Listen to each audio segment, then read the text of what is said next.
아무런 혐의가 없고 또 아무런 이 검찰이 이야기하는 것이 허무맹랑하다라고 이야기를 하고 있으면 그냥 당당하게 법원에서 평가를 받으면 되는 것이거든요.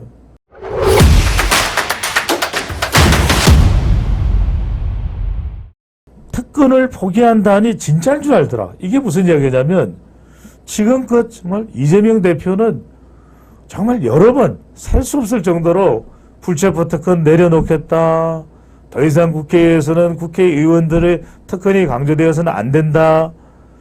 자, 국회의 불체포 특권은 어떤 의미냐면 굉장히 이게 의미가 중요합니다. 첫 번째는 이 불체포 특권이 더 이상 국회의원만의 특혜가 되어서는 안 된다라는 거예요.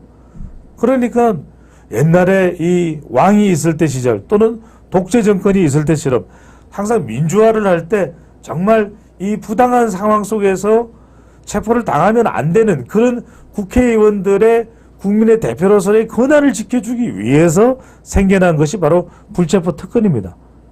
국회의원 좋으라고, 국회의원이 편하라고, 국회의원들을 더 잘 봐주기 위해서 불체포 특권이 있는 게 아닙니다.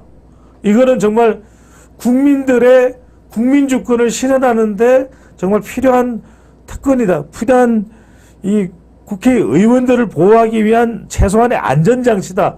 이런 의미에서의 불체포 특권인 거지. 이게 국회의원들을 정말 특별한 대우를 해주기 위해서 불체포 특권이 아니에요. 그리고 두 번째는 이 불체포 특권은 비회기 중일 때를 의미하는 게 아닙니다. 정말 회기 중에도 이 불체포 특권을 사용할 수가 있는 거예요. 불체포 특권을 사용할 수가 있는 겁니다. 그렇다면 진정으로 불체포 특권을 내려놓는다는 것은 회기 비회기를 가리지 말아야 돼요. 비회기 중에만 불체포 특권을 내려놓는 게 아닙니다. 회기 중과 비회기 중에 다 내려놓는 것이 불체포 특권을 내려놓는 거예요. 자, 미국도 지금 프랑스도 영국도 호주도 불체포 특혜를 자신의 개인적인 비리, 개인적인 혐의에 이 불체포 특권을 내세우는 경우는 없습니다.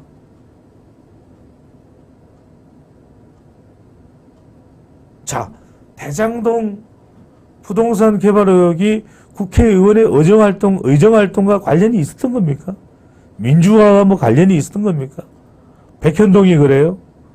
쌍방울 대북 송금 의혹이 그래요? 자, 어느 게 의정활동을 하면서 일어난 일이에요? 또 민주화를 위해서 일어난 일입니까? 그러니까 일반인들하고 똑같은 거예요. 그래서 구속영장 실질심사를 받으면 되는 겁니다.